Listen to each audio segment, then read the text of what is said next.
session for April 17th, 2024. Could we all stand for the Pledge of Allegiance? I pledge allegiance to the flag of the United States of America and to the republic for which it stands, one nation, under God, indivisible, with liberty and justice for all. Thank you. You may be seated. Roll call, Ms. Beth. Gerald Swets. Present. Christian Jorgensen. Present. Mike Bovat. Here. Wayne Pondinas. Present. Ann Oster. Present. Bill Manasopoulos. Here. Joe Svetnoff. Here. And Beth Hernandez, present. Thank you, Ms. Beth. Moving on to item 4, MIH agreement. Mr. Billy? Yes. So the MIH has been in front of you a couple times. We created the line item for when the funds were going to be available. We sent the contract over to Attorney Svetnoff for review, and then I'll let Chief Adams jump in. So pretty much where we're at this point, we just need to get the contract signed so we can start moving forward, so we can start receiving some of the funding and get this program up and going. That's a pilot program that we have discussed the last couple months. So pretty much that's what we need now, and then I'll sign the agreement with the software company that will generate the reports for us. So in that way, firefighter Mike Sharp can start going out and start doing the MIH. And we were we were approved for the 75,000. We got confirmation on that a couple days ago, Shane? Yeah. Yeah, a couple days ago. And also, we're in the last stages of receiving another 180,000. Yeah, and that's through the Lake County Health Department. Oh, wow. Yes. That would be good. Yeah. A lot of money coming in. Any questions or comments on that? All right, thank you. Mr. President, this will require a salary ordinance amendment because we need a mechanism to pay the I remember you firefighter. mentioning that, yes. And I believe both are reimbursement grants. So he would have to show in some way, shape, or form that he was paid before we can be reimbursed any funds. So just something to be looking for, that it will require a salary ordinance amendment as well. All right, thank you, Ms. Beth. Appreciate that. Thank you, Thank Chief you. Adams. Going to number 5, Park Improvement Phase 2 bid. Mr. Billy? So the Phase 2 park bid was presented to the park board last night. Dave from Robinson Engineering went over specifics. The only part that I'll comment on, and I'm hoping Dave can agree, is the lighting. If we could take that back out to bid a little bit separate, just because of the high price, Dave, and maybe we get a little bit of better quality. For sure. When we had the kickoff meeting with the town in January, we discussed doing the lighting as an Excuse alternate. me, just real quick, and just always introduce yourself, please, Dave. I know who you are, but Yeah. Never know. Honor. you're on now. I got Okay. a green button. Yep. Dave Schilling, Robinson Engineering. So when we had the kickoff meeting with the town in January, we did plan for having the lighting to bid as an alternate. That kind of gives the contractor a heads up that, hey, we may or may not go forward with that part of the job, so don't let it affect the rest of your bid, sort of thing. So yes, that would be acceptable to just go with the base bid.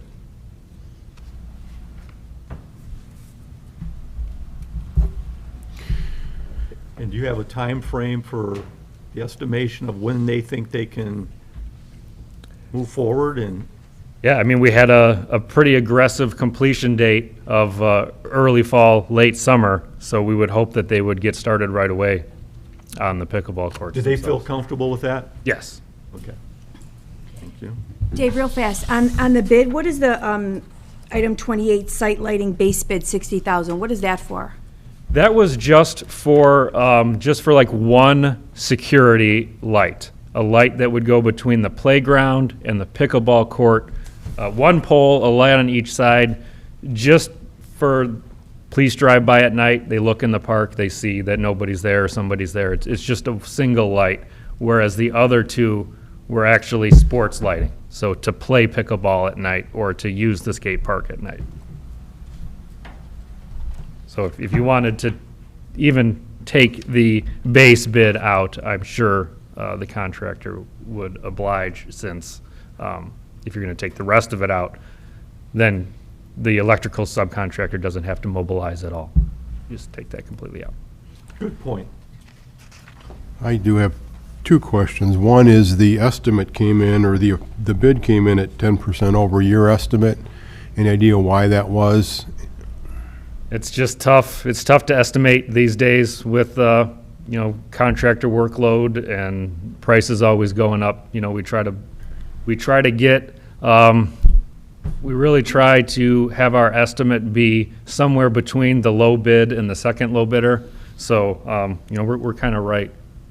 A little bit high, but I don't think it's anything to worry about. 10% is kind of the rule of thumb. And then we only had one bidder. Any idea or reason why there's other bids weren't out there? Yeah, we reached out to a couple, some of the big general contractors like Goff, and there was a couple other ones that, like Larson Danielson, we reached out to them, and because it was mostly site work, they passed. I also really wanted to get Site Services to bid on it, since they are the contractor for the walking path that's about to start May 1st. And they said that it was too much for them. They're a smaller contractor. So they actually submitted as a sub to Gary Up. So it will be the same contractor doing the paving of the pickleball courts and the walking path. Okay, thank you. Any other questions or comments for item 5? Thank you. Moving to item 6, road improvement update. Mr. Billy? So item 6 is a road improvement update. I think the most important one I'll give an update on is the Earl Drive behind McDonald's.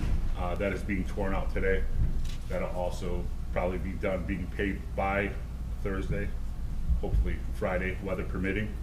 And then also Dave is here to present update on the CCMG and the road grants. So we have scheduled for the bond resurfacing. We have scheduled the pre-construction meeting for Monday afternoon. We talked to Reith Riley. They're ready to get started. So that's good news. So the reason why we recommended to go to July for the community crossings call is for scheduling. The way that community crossings works is communities are eligible for 1 million each calendar year over 2 calls. There's a January call and a July call. You can get your 1 million from the January call, from the July call, or if you had separate projects, you could split it up between the 2 calls. Either way, you're eligible for 1 million per year. For 2024, the state had some extra money, so they bumped that up to 1.5 million. So with a local match of 50%, you're at a $3 million total project. There are numerous benefits to using the July call instead of January. So if we had applied in January, we would have been announced that we're getting the money last week. Everybody that was announced last week is going to get their grant agreement later this month. They cannot even go to bid until their grant agreement is passed and sent back to the state. With the July call, you get your award announcement somewhere September, October. You get your bids ready. You can be out first out of the gate in the spring for bids, so you can avoid. You get better prices because the contractors are trying to get their schedule ready for that year, so they're more aggressive with their pricing. When you bid later in the year, they might have a full contract or a full schedule, but they're going to bid a little bit higher, just in case they get to bid. It's a bonus for them, even though their schedule's already full. We can do the work while school is out instead of worrying about that fall weather. So there's a couple different reasons. So you set this going forward now, then you're on that cycle every year going forward.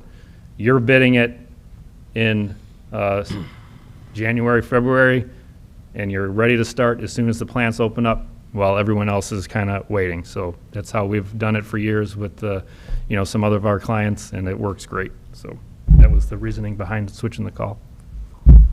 And just to be clear, and I know there were some questions, the 1.5 million is from 2024, whether it's January or July. Correct. So there is no loss of the 1.5 million. Nope. Thank you. Just gets spent at a different time. Any other questions, comments? Don't make sense to me. Thank you, Dave. Thank you. Appreciate that. Sure. Item 7, golf cart ordinance discussion. Mr. Billy?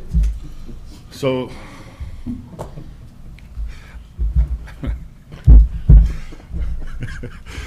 all right. So in front of you is a sample ordinance from the town of Cedar Lake. We use that as our base. It runs down through the whole breakdown from registration fees and what will be required, proof of insurance, slow-moving vehicle emblem. Obviously, they'll have to comply with all traffic and town ordinances. Specific places of operation, they're not going to be anywhere where it's over 25 miles an hour.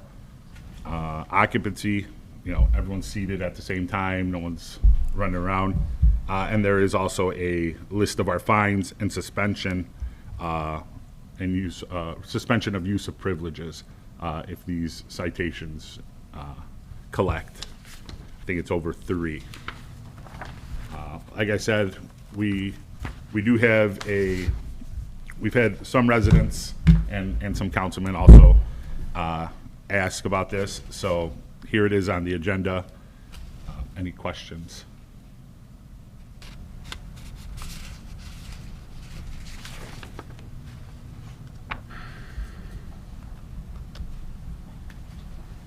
There gonna be a speed limit for the golf carts? Because you can put a different motor in there, and So you go into Florida, they can go 40 miles an hour. Right, this is specific to vehicles that don't go over 25 miles an hour.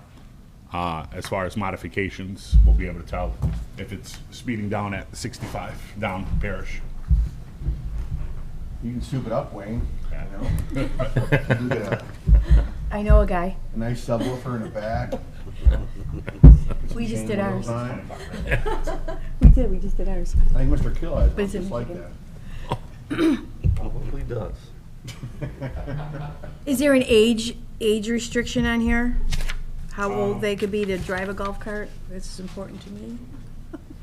Well, Yeah, you gotta tell be me a if I'm wrong, licensed- they're subject to the same rules of the road Yeah, as so as licensed everybody driver. else is. Yes. A roadworthy vehicle. I Yeah, mean, it's like driving a Yugo. yeah. Yeah, they'll still have to follow all the rules on the road, and if they do have it souped up and they're 40 miles an hour in the subdivision, then obviously they'll be getting stopped and Oh, yeah. citations will be issued and stuff. I guess I'm confused. I'm looking at places of operation in E, and it said, "No golf cart shall be used or operated on any public streets, roads, or alleys within the town of St. John in which the speed limit is more than 25." So they can only be on streets where the speed limit is 20 or 25 miles an hour. Right. Okay. They can't go at 40. And the No, interesting that's a state road. how many roads do we have that go from 20 or 25 into a higher speed limit and vice versa?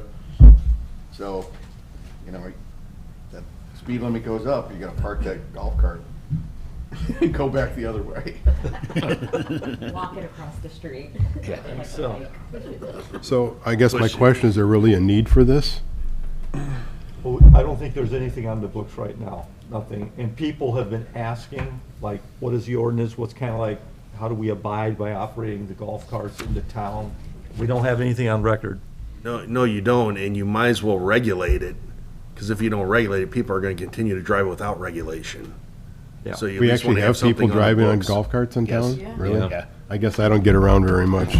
Yeah, actually, I'll switch hats. On the PD side, in the summertime, we do get a lot of calls about golf carts on the road and people calling on them. Absolutely. And we don't really have any way of really regulating it and everything. So, yeah, we do get quite a few calls over the summer for them. Usually in the subdivisions, like, Yeah. like the gates and stuff like that. Yeah. Yeah. Why's it gotta be the gates? I just wanted to call it gates. All right. Or My subdivision No too. particular purpose. Couple of them. Or Wellington. Yeah. I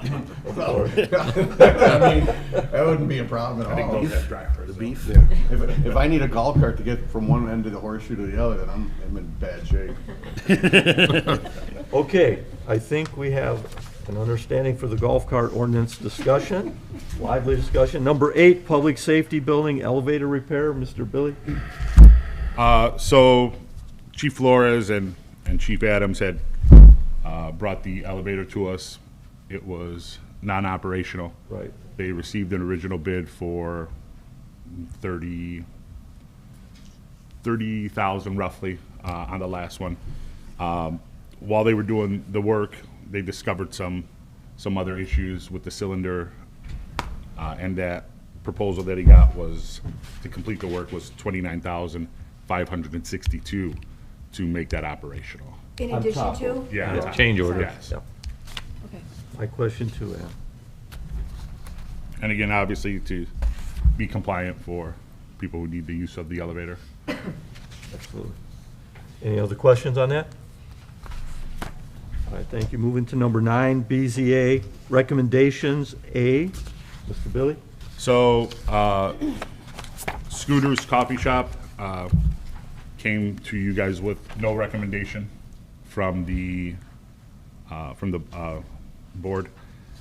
The information was put in your packet.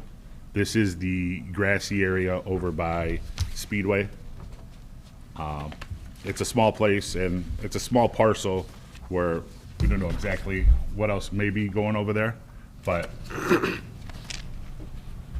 I don't see anything wrong with the placement of that business there.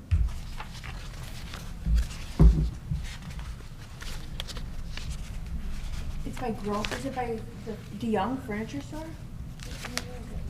It's by Speedway. Next to Speedway, right? That Yeah, empty that field. little- That little North of grassy Speedway. knoll or grassy patch. John, you can add on to that too, if you like, John. Yeah, this would be the grassy area north of Speedway, but south of the car wash, which are both south of DeYoung. Furniture there on the east side. That would have been easier. Yeah, so that's the car wash building on the north there. There's the proposed, and the special exception that came with no recommendation is to allow for a drive-through in the 41 overlay district.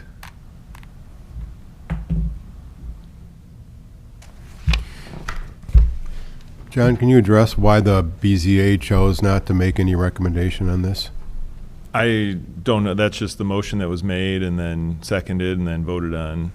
So I don't know why the petition, the member of the BZA made the no recommendation. Was there discussion on it? There was discussion, I think, but there wasn't a clear favorable or unfavorable determination that night, so they just felt it was a safe bet to go with the no recommendation, I think. And I have notes from that meeting, Jerry. Okay. I can make available to you sometime today after the meeting. Okay.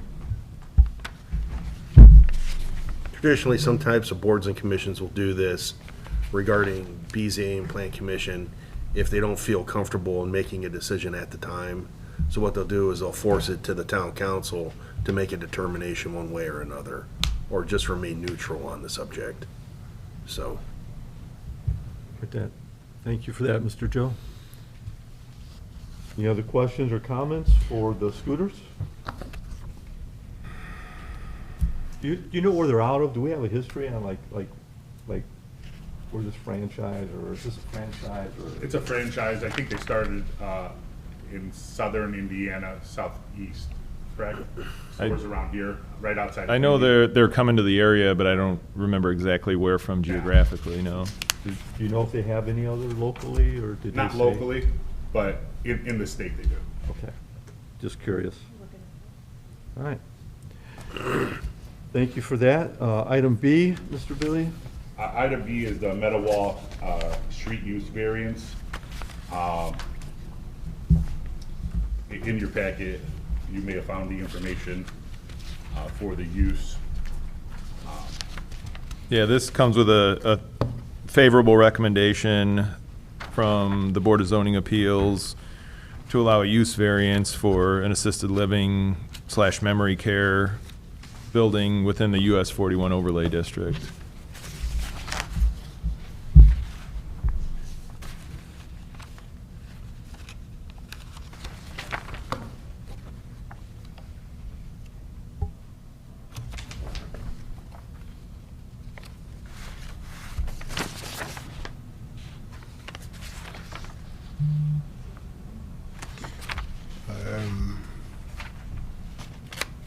Right, it says this also has no recommendation to the town council. I think that's. That's the special exception the coming up special next exception for the same address. The accessory building. Okay, You might have got flip-flopped in your package, I'm sorry. okay, so these are backwards, okay, Yeah, it might have been. all right.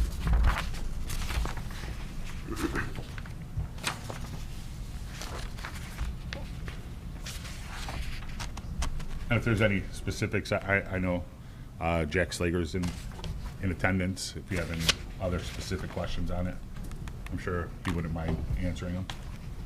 Any other questions or comments? Is this gonna be all brick building? That hasn't been determined yet. This is just for the use.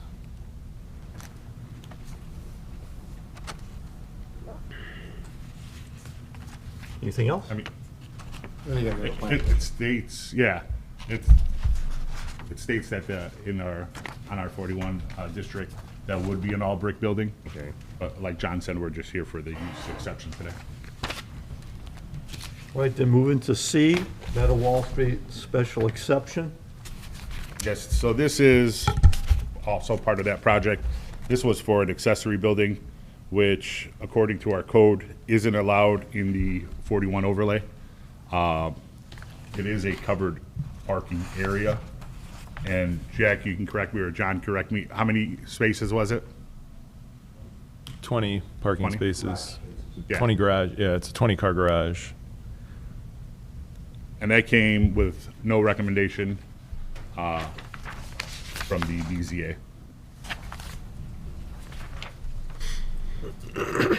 And that's for the code section 24-194 that states accessory uses in buildings are not permitted, and the Board of Zoning Appeals and Town Council may grant a special exception provided the petitioner demonstrates that the accessory building will enhance the streetscape in addition to other requirements for the special exception. Do you know, is there like, has this been done before? Exceptions made in this regard? Are you aware of any? or- Not in my time here, but I believe it would be a very similar use to the one for the care facility in the Gates, how they have the detached garage adjacent to their 3-story building. And obviously, it's a first of this type of facility on 41. Single level, right? The garage? Yeah. Covered. Yeah. Any other questions, comments? So is this on 41 or is this on Patterson? Well, It's going to be in the grassy area it'll be actually on the side of the bridge, on the west side of 41 by Wall Street. So there'll be a service road to service it coming in off Wall Street with other lots abutting Wall Street and 41, and this will be tucked in the back. Okay, so this won't be directly on 41, there's gonna be two No, lots there'll be in no front of it. access on or off 41 you would have to go to Wall Street first to enter the road to get to the parcel. the additional lots will be in front of it, right off of the Wall Street side. Okay. That makes sense. All right, thank you. Item D, Duke of Oil special exception.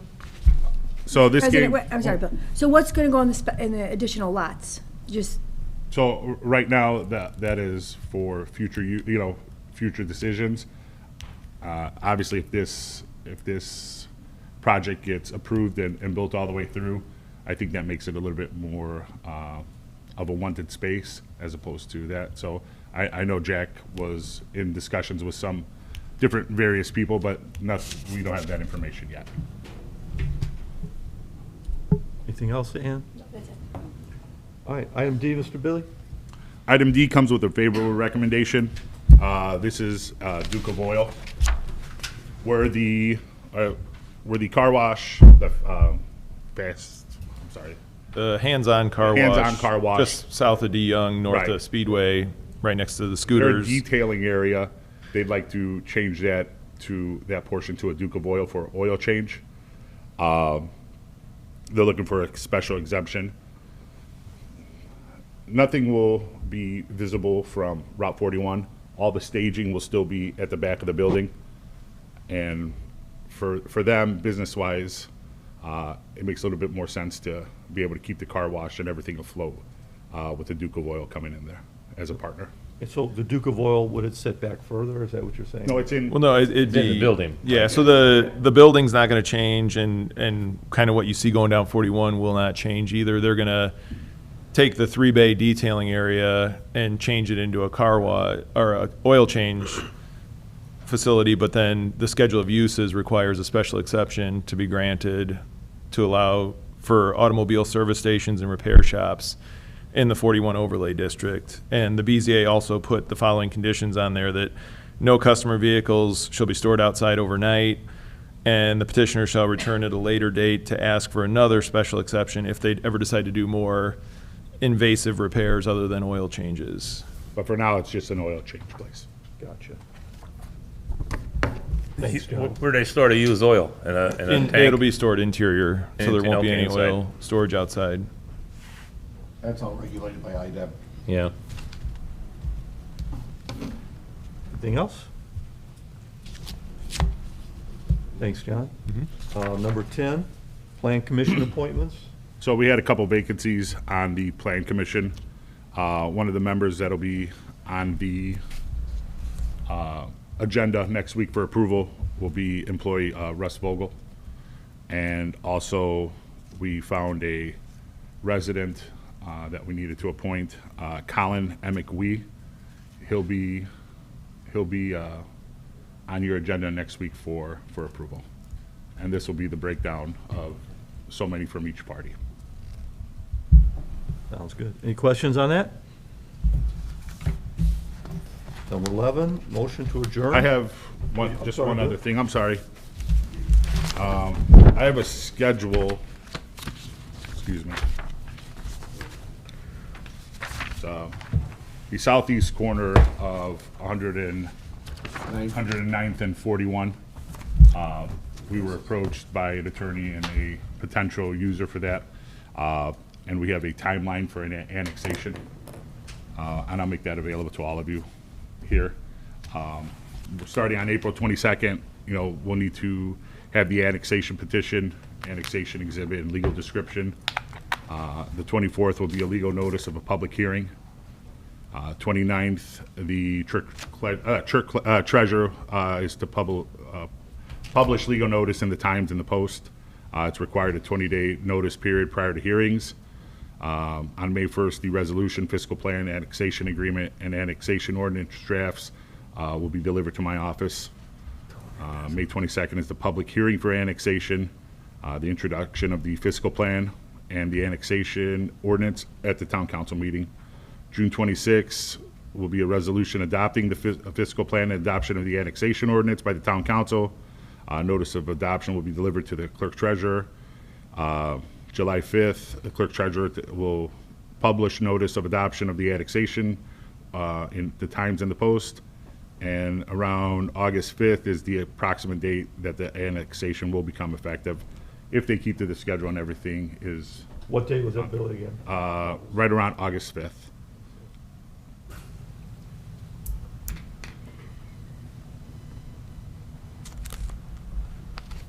All right, thank you for that. Anything else? I have no other business at this time. All right. Item 11, motion to adjourn. I'll make a motion and we adjourn. Second.